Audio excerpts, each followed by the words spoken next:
Come with us if you want to live. Just kidding. Welcome back to Fox News Saturday Night. Good news for all of you hopeless romantics out there who are strapped for cash. McDonald's is now catering weddings. OMG. And the package starts at only $200. I don't know if you can use McBucks for that or not.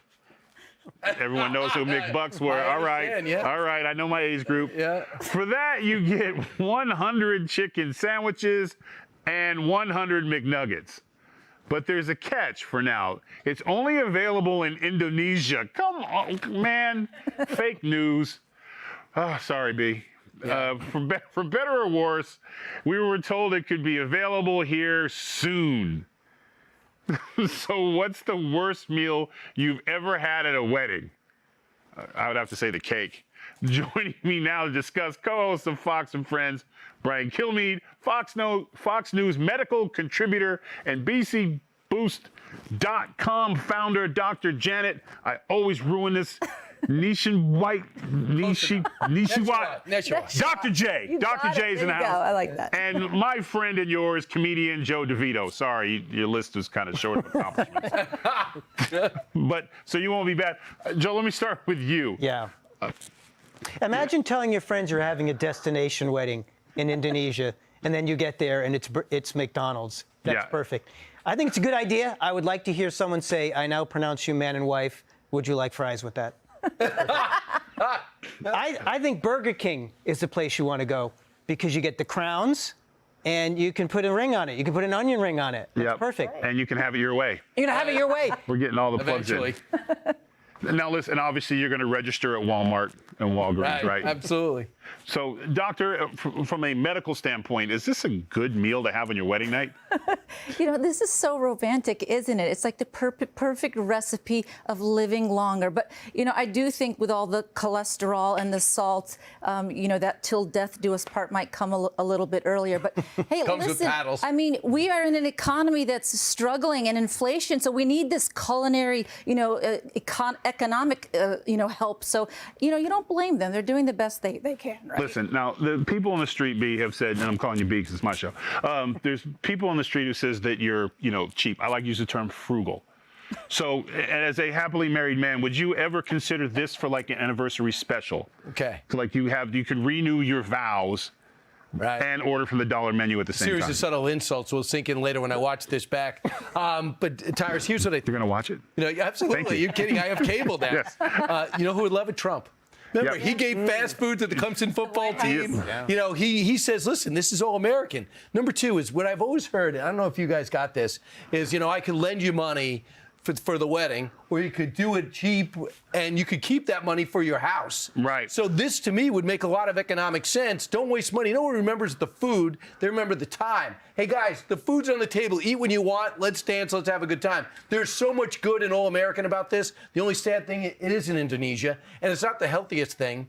But for the most part, nobody ever remembers the food. They only remember the couple and if you're really smart with your money, you get the playground. You can have the honeymoon in the playground. Absolutely. Then you're saving money and putting money towards Could your be house. a drive-through wedding. Yes, the drive-through. The invites, too. Yes. Embroidered invites that, you know, can put the McDonald's arches on. Have love your way. Spray the world's perfume. biggest drinkers, it's not me for some reason, have been revealed. And if you think it's America, you've got some work to do. According to data from All People, the CIA, the Cook Islands in the South Pacific tops the list, where the average person consumes 13 liters of alcohol a year. That's about 100 glasses of wine. 3 out of the top five are countries in Eastern Europe. The USA not at the bottom, but ranking 35th. That's unacceptable. Out of 189. That's ridiculous. We should all click open beers right now. And if there's a panel, is anyone here surprised that we are 35th on the list? I am surprised because, you know, with all these fraternity parties and the football tailgating, I expected us to be a little bit higher. But I was shocked. Overseas, though, they start at age 16. That's the legal age. Here it's 21, so they got 5 years, 5 years up on us. But their level of alcoholism is much higher. So yeah, because I didn't drink till I was of legal age. That right. Yeah. I'm stunned by this because every other commercial is an alcohol commercial. People that are having a good time. But the problem with America, if you want us to rank higher in this, and I think deep down, Tyrus, you don't. You're happy with 35 because we don't need to lead the world in alcoholism. I'd rather be higher in education, but that's just me. We have a lot more to live for. In Eastern Europe, I mean, they're still dressing in grays. They still walk around going, I thought we were supposed to be free. The wall came down, it was supposed to be better. I'm concerned that Russia's going to try to invade us tomorrow. So they have a reason to want to escape. What, are you mad at me? I'm just going to change your name from B to Buzz Killington. We were trying to find creative ways to drink, and you wanted to bring education to it. And that's why the numbers are down. The Buzz Killingtons show up and say, shouldn't we be reading a book instead of, throwing back a few? But think about it. In Eastern Europe, if your country's situated between Russia, Germany, and Turkey, you might want to throw back a couple of drinks. Yeah. Shots on everybody. Yeah, exactly. But they are the home of vodka. Europe, and Poland, and Russia. That's cold country drinking. Like Cook Islands, they're drinking wine and margaritas and things where you can dissolve your roofie easily. That's number one, Cook Island. And those numbers are skewed because there's tourists there, probably from America. And I'm sorry, this is America, Jack. We are never less than 50% on anything. We need to be at least 75%. Tyrus, are you calling on the CIA to take in our travel drinking? Listen, I'm not asking the CIA to do anything. Why is the They CIA trumped a lot of other numbers. Can they raise these numbers? Isn't it funny the CIA is conducting this study? Why would they do that? Not the I think because they need a drink. Exactly. Yeah. Today is the 76th anniversary of what's known as the Roswell incident, where legend has it, listen, I think we can say facts now. A flying saucer crash landed in New Mexico and alien bodies were recovered. But it turns out there may have been an even bigger, mostly unknown alien encounter 14 years earlier. But I escaped.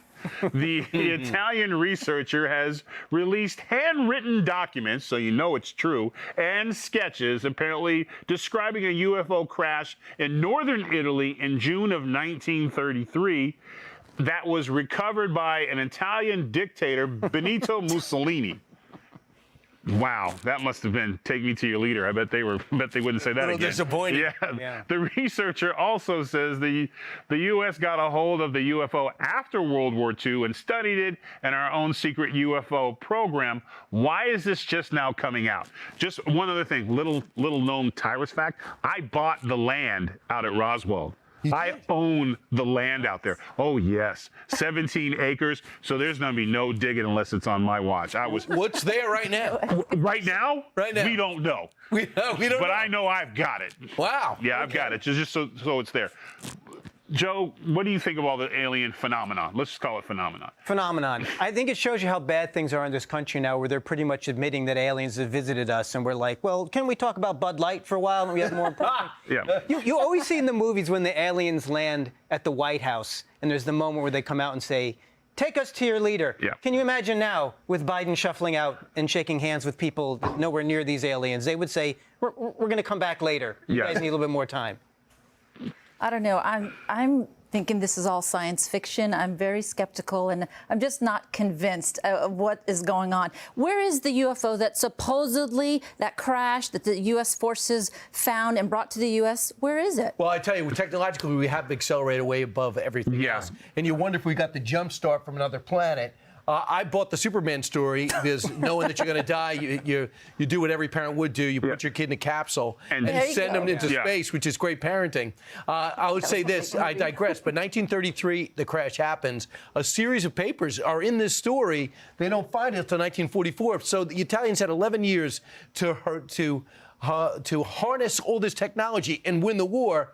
They still lost. Well, let's be honest, for 70,000 years, we had a rock and stick and couldn't figure it out. Right. Yeah. Something happened when we got pyramids and iPhones. Just putting it out there. Yeah. Just putting it out there. I think Brian's Yeah, forgetting something how happened. great the Italian military did in World War II. I think that explains. Right. They weren't really at the top of their. We haven't had our. They were actually 39th on the list. Right, yeah. Hitler was Yes. Hey, Sean Hannity here. Hey, click here to subscribe to Fox News YouTube page and catch our hottest interviews and most compelling analysis. You will not get it anywhere else.